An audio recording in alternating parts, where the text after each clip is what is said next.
इस तरमीम के बाद, जो कि आज या कल या परसों अगले 3 दिनों में मुकम्मल तौर पर यह प्रोसेस कंप्लीट कर लिया जाएगा, तो उसके बाद क्या होगा? उसके बाद पाक फ़िज़ाइया को कंट्रोल करने की कोशिश की जाएगी, पाक बहरिया को कंट्रोल करने की कोशिश की जाएगी, स्ट्रेटेजिक फोर्स को अपनी दस्तरस में लेने की कोशिश की जाएगी, क्योंकि जो नया ओहदा तख्लीक किया गया है चीफ ऑफ डिफेंस फोर्सेस का, उसके बाद चारों मुसल्लह अफ़वाज जो हैं वो उनके मतहत कर दी गई हैं। अब ये मामला बड़ा ही सेंसिटिव है, ये मामला बड़ा ही सेंसिटिव है, बड़ा ही क्रूशल है, और इसके अच्छे असरात, अच्छे नताइज बरामद नहीं होने। एक छोटी सी मिसाल आपको दूंगा, कल ही डॉन में भी ये ख़बर छप चुकी है, और उससे पहले भी हम इस खबर से बहुत अच्छी तरह वाकिफ़ थे कि जब 2019 का मामला आया, फरवरी 2019, और बालाकोट में भारत की तरफ से जहाज़ आया और एक सर्जिकल स्ट्राइक करके चला गया, उस पर काफ़ी ज़्यादा रद्द अमल पाया जाता था। अब मामला ये था कि ये एक आलमी सतह पे इंटरनेशनल बॉर्डर की खिलाफ वर्जी की गई और पाकिस्तान की जो सॉवरेनिटी है उसको चैलेंज किया गया।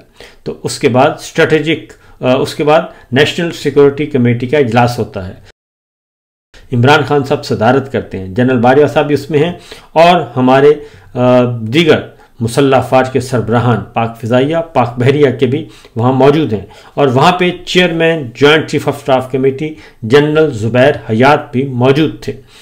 उसमें फैसला हुआ कि अब क्या करना चाहिए। तो उस मीटिंग में डॉक्टर शीरी मज़ारी साहिबा ने बताया कि सिर्फ एक साहब थे जो हिचकिचाहट का शिकार थे भारत को जवाब देने के लिए, और वो थे जनरल बाजवा साहब, उस वक्त के आर्मी चीफ, और जबकि इस पे मुखालफत की थी पाक फ़िज़ाइया के सरबराह ने, और उनका ख्याल था कि हमें जवाब देना चाहिए और हम भरपूर जवाब दे सकते हैं और हम अहलियत भी रखते हैं।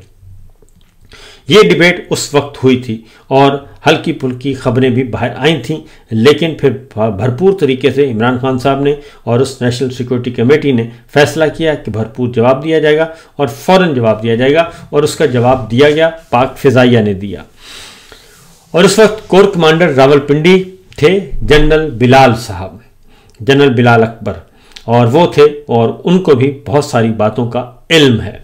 तो बहरहाल ये सब कुछ हुआ, और उसके बाद क्योंकि सिस्टम में मौजूद कुछ ऐसी गड़बड़ थी कि भारत को या अमेरिका को ये यकीन दहानी करवा दी गई थी कि पाकिस्तान जवाब नहीं देगा और नरेंद्र मोदी आराम से अपना इलेक्शन जीत जाएंगे और उनकी जो सुपरमेसी है वो कबूल कर ली जाएगी और इंडिया के अवाम में उनकी बल्ले बल्ले हो जाएगी। लेकिन पाक फ़िज़ाइया ने और हमारे chairman joint chief of staff committee general Zubair Hayat और नेशनल सिक्योरिटी कमेटी और वज़ीर आज़म इमरान खान, उन सब ने वो जो कहीं बैठा हुआ था छुपा हुआ शख्स जो यकीन दहानियाँ करवा रहा था, उसका सारे का सारा प्लान फ्लॉप हो गया और ये हुआ। और उसके बाद हमने देखा कि 2025 की लड़ाई में भी पाक फ़िज़ाइया जो है वो आगे बढ़कर आई, क्योंकि जब भारत की तरफ से भावलपुर को और मुरीदके को निशाना बनाया गया और सियालकोट को बनाया गया, तो उस वक्त एक मीटिंग हुई। मीटिंग से जब निकले राना सनाउल्लाह साहब, तो उन्होंने कहा कि बिल्कुल हमारा यही ख्याल है और जनरल साहब का भी यही ख्याल है कि हम अब खुद से जवाब कोई नहीं देंगे जब तक कि भारत हम पे हमला ना करे। और उस वक्त भी जो मामला थे वो जाहिर है ये सारे मामला जो हैं वो चेयरमैन जो जॉइंट चीफ ऑफ स्टाफ हैं उनके अंडर होते हैं और वो सारी चीज़ें देखते हैं और तमाम मुसल्लह अफ़वाज अपनी तौर पे इंडिपेंडेंटली ये करती हैं। तो ये ख़बर कल छप चुकी है डॉन में भी, और फिर एक और मामला भी कि इतने इख्तियारात जो जनरल आसिम मुनीर साहब मांग रहे हैं, इतने इख्तियारात, इतनी अथॉरिटी तो अमेरिका के जनरल को भी नहीं है, और अमेरिका के जनरल को भी तमाम फोर्सेस पे बैक वक्त इतना कंट्रोल हासिल नहीं है। तो ये इसीलिए किया जाता है ताकि जो चीज़ें हैं वो अलग से हर कोई अपने अपने, क्योंकि उसकी वजह ये है कि फ़िज़ाइया का एक अपना मूड है, फ़िज़ाइया की अपनी एक प्रोफेशनलिज्म है और उनकी अपनी ट्रेनिंग है और वो अपने काम को अच्छी तरह समझते हैं। और जाहिर है और बहरिया के लोग अपने काम को समझते हैं। तो ये ज़रूरी नहीं होता कि जो बर्री फौज का सरबराह है वो फ़िज़ाइया के मामलात को भी देखे और बहरिया के मामलात को भी देखे और उन मामलात में वो मुदाखलत करे और अपनी अथॉरिटी जो है वो इम्प्लीमेंट करे। ये मुमकिन नहीं होता। इसलिए पूरी दुनिया में जो मॉडल चला आ रहा है वो यही है कि अलग अलग जो है वो काम करते हैं।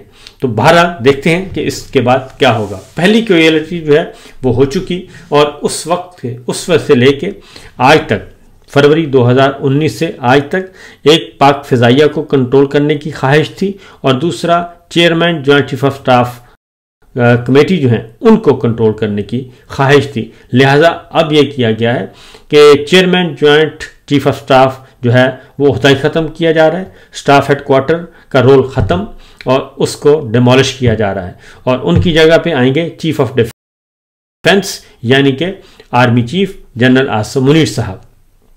तो वो इसकी कमांड एंड कंट्रोल संभालेंगे। तो लिहाजा पहला जो है 27 नवंबर को पहला 4 स्टार जनरल साहिर शमशाद मिर्ज़ा साहब अपने घर चले जाएंगे और ये ओहदा मुस्तकिल तौर पर ख़त्म कर दिया जाएगा, जो कि तकरीबन 75 साल से 78 साल से चला आ रहा था और ये पूरी दुनिया में इसी तरीके से होता है। तो इसलिए साबिक DG ISPR general Asif Ghafoor का वो पुराना स्टेटमेंट जो है वो इस वक्त वायरल है और सोशल मीडिया पे गर्दिश कर रहा है कि आर्मी चीफ आर्मी से ऊपर नहीं है, आर्मी पाकिस्तान से ऊपर नहीं है और असल में पाकिस्तान ही है। तो पाकिस्तान के सब ताबे हैं। फ़र्द वाहिद आर्मी चीफ जो हैं वो आर्मी से ऊपर नहीं है, आर्मी से बालातर नहीं है और वो किसी भी सूरत में एब्सोल्यूट अथॉरिटी और एब्सोल्यूट पावर्स नहीं रखते। लेकिन ये जो तरमीम की जा रही है इस तरमीम में तो field marshal chief of defence forces general Asim Munir साहब जो हैं वो तो हर तरह के एहतसाब से बालातर हो गए हैं और उनसे कोई सवाल पूछा ही नहीं जा सकता। अब एक और चीज़ आएगी, वो ये है कि पाक फ़िज़ाइया के अंदर जो प्रमोशंस होंगी, जो पोस्टिंग होंगी, जो ट्रांसफ़र्स होंगे, उनका क्या होगा? क्या वो भी फाइलें जो हैं वो चीफ ऑफ डिफेंस फोर्सेस के पास यानी कि जनरल आसिम मुनीर साहब के पास जाया करेंगी? क्या पाक बहरिया की जो फाइलें हैं उनकी प्रमोशंस हैं, उनका सारा कुछ मामला है इंटरनल जो है, क्या उसका फैसला भी chief of army staff, chief of defence forces बल्कि जनरल आसिम मुनीर करेंगे? उनके पास फाइलें जाएंगी। फिर स्ट्रेटेजिक जो प्लान डिवीजन हमारी स्ट्रेटेजिक फोर्सेस हैं और हमारे जो जौहरी ताकत का महकमा है वो जो है वो कोर क्या करेगी? क्या उसकी भी फाइलें उन्हीं के पास जाएंगी? क्या उन पे मुकम्मल तौर पर एब्सोल्यूट कंट्रोल होगा? ये वो मसाइल हैं जो कि इस आगे जाके जन्म लेंगे और ये मुमकिन नहीं है कि इस तरीके से मामला आगे बढ़ सकें। फिर जनाब आगे बढ़ते हैं, कुछ और ख़बरें लेते हैं।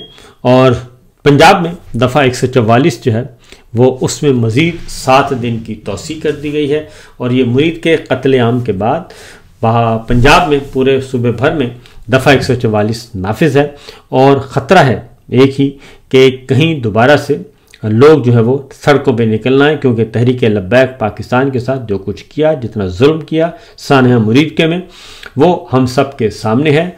और अब तकरीबन उनके वकील बता रहे थे लाहौर हाई कोर्ट में कि 24 जो हैं वो डेड बॉडीज़ अभी तक मिसिंग हैं और वो नहीं दी गई। कुछ को वापस की गई लेकिन अभी तक भी कई डेड बॉडीज़ जो हैं वो वर्षा के हवाले नहीं की गई और वो मांग रहे हैं। जबकि एक खबर सोशल मीडिया पे ये भी गर्दिश कर रही थी कि उनको पुलिस ने दफना दिया है। तो ये एक अज़ खुद ये ख़तरनाक सूरत हाल है। इसीलिए दफ़ा 144 में मज़ीद इजाफ़ा कर दिया गया है। और जबकि पंजाब की जो जाली सरकार है वो इस वक्त बैरून मुल्क दौरे पर है, पहले बरतानिया और वहाँ से ब्राज़ील, अमेरिका और फिर ब्राज़ील। तो देखते हैं कि वो अपने लिए क्या लेके आते हैं, क्योंकि जब उनका विज़िट था, बराक ओबामा थे सदर अमेरिका के, आखिरी साल उनका था, उस वक्त जब विज़िट किया था नवाज शरीफ साहब ने और उस वक्त मरीम साहिबा भी उनके साथ थी और इत्तेफाक से मैंने भी उस विज़िट को कवर किया था वाशिंगटन से। तो उस वक्त मामला जो था वो काफ़ी इसी नौइयत का था और मरियम साहबा ने मिशेल ओबामा से मुलाकात की थी और उन्हें फ़ौज के जुल्म सितम के बारे में आगाह किया था और उन्हें बताया था कि आर्मी चीफ जनरल मुशर्रफ ने उन पे, उनकी फैमिली पे बहुत ज़्यादा जुल्म किया और उनसे इक़्तिदार भी छीना। फ़ौज हमारी दुश्मन है और इसलिए हमें बचाया जाए और हम पे ज़रा हाथ रखें, हमें लुक आफ्टर करें, तो इंशाल्लाह हम आपको सर्व करेंगे। ये भी हुआ था। तो बहरहाल इस वक्त मरीम साहबा जो है वो गैर मुल्की दौरे पर हैं और जबकि पंजाब में दफ़ा 144 में मज़ीद इजाफा कर दिया गया है और ये 15 नवंबर तक नाफिज रहेगी। उसके बाद है जी एक और ख़बर और वो है सुप्रीम कोर्ट और हाई कोर्ट से मुताल्लिक बहुत ही ज़रूरी। डॉन अखबार में सीनियर वकील हैं मखदूम अली खान साहब और अटॉर्नी जनरल रह चुके हैं, बहुत ही सीनियर मोस्ट हैं। इम्पॉर्टेंट अहम तरीन मुकदमात में वो अक्सर आपने देखा होगा कि हुकूमत की तरफ से वो ज़्यादातर मुकदमात लेते हैं। तो उनकी तरफ से उनका एक आर्टिकल शाया हुआ है डॉन में और अंग्रेज़ी में लिखा गया है, उसका उर्दू तर्जमा भी है और उन्होंने लिखा है कि नो मोर सुप्रीम कोर्ट, अदालत उज़्मा और हाई कोर्ट्स की वसीयत कि जो ख्वाब जो है वो जनरल ज़ियाउल हक ने देखा था और जिसे जनरल परवेज़ मुशर्रफ हासिल ना कर सके वो जल्द हकीकत बन जाएगा, यानी 27वीं गैर आइनी तरमीम जो है जल्द मंजूर हो जाएगी। और इस तरीके से जो काम दो बड़े डिक्टेटर नहीं कर सके वो काम जो है इस वक्त पीपल्स पार्टी और मुस्लिम लीग नवाज के हाथों से अंजाम पा रहा है। वो कहते हैं मखदूम अली खान साहब, कभी कभी अखबारात के मुदीरान मुसन्निफीन ये चाहते हैं कि वो मशहूर शख्सियात के बारे में एक मुख्तसर मजमून तैयार करें जो उनके इंतकाल के बाद वसीयत या मर्ग नामे के तौर पर शाया किया जा सके। इसी तरह इन इदारों को भी इसी तरह की तवज्जो दी जानी चाहिए जो ज़वाल पजीर हैं, जो ज़वाल के दहाने पर हैं। तो ये मजमून 27वीं आइनी तरमीम के अदलिया पर असरात से लिखा गया है, असरात के बारे में, और उसमें यह बताया है, वो पूरी तमहीद बांधने के बाद वो कहते हैं कि इस तरमीम के बाद सुप्रीम कोर्ट जो है वो supreme district and session court बन जाएगी। उसकी हालत वो है वो बिल्कुल उसका जो दर्जा है वो डिस्ट्रिक्ट लेवल की कोर्ट तक आ जाएगा। वो सिर्फ अपीलें सुनेगी और वो भी फौजदारी मुकदमात की या सिविल मुकदमात की, ज़मीनों के तनाज़ात, इसके अलावा उसका कोई इख्तियार नहीं। और फिर ये कि सुप्रीम कोर्ट के फैसलों को अदालती नज़ीर के तौर पे वफाकी आइनी अदालत के सामने पेश नहीं किया जा सकेगा, यानी वफाकी आइनी अदालत जो है वो हर तरह के दबाव से और हर तरह के लिमिटेशन से आज़ाद होगी और उस पर किसी किस्म की कोई पाबंदी नहीं होगी। वो कोई सुप्रीम कोर्ट का फैसला मानने की पाबंद नहीं बल्कि सुनने के लिए ही तैयार नहीं होगी, उसके सामने कोई मिसाल भी नहीं दी जा सकेगी। ये ऐसा ख़तरनाक तरमीम है। मखदूम अली खान साहब ने यह लिखा है कि ये supreme district and session court बन जाएगी और सुप्रीम कोर्ट जो अब तक मुल्क की सबसे बड़ी अदालत थी अब वो नहीं रहेगी। ये बिल्कुल एक डिस्ट्रिक्ट लेवल पे आ जाएगी और जिसका काम है ज़मीनी मुकदमात और ये लड़ाई झगड़े के मुकदमात, और इसके अलावा उसके पास सो मोटो का इख्तियार था वो भी वापस ले लिया गया, वो भी ख़त्म कर दिया गया है। लिहाजा टाइम फिश हो चुकी है और अब जो तमाम मौजूदा मुकदमात जो सुप्रीम कोर्ट में ज़ेर इल्तवा थे उसको FCC यानी कि फेडरल कॉन्स्टिट्यूशनल कोर्ट में मुंतकिल कर दिया जाएगा और फिर वहाँ पे कोई जंगल में मोर नाचा किसने देखा ऐसा कुछ होगा। बैरिस्टर मखदूम अली खान साहब लिखते हैं कि ये तरमीम जाहिर करेगी कि हमारे मुंतखब नुमाइंदगान की नाअहली और पार्लियामेंट की कमज़ोरी के बारे में एहतजाज करने वाले सब गलत थे। और फिर उन्होंने एक मशहूर एक कॉल किया है जी, यहाँ पे उन्होंने कहा है कि किसी भी अच्छाई की उम्मीद अब बाकी नहीं रही।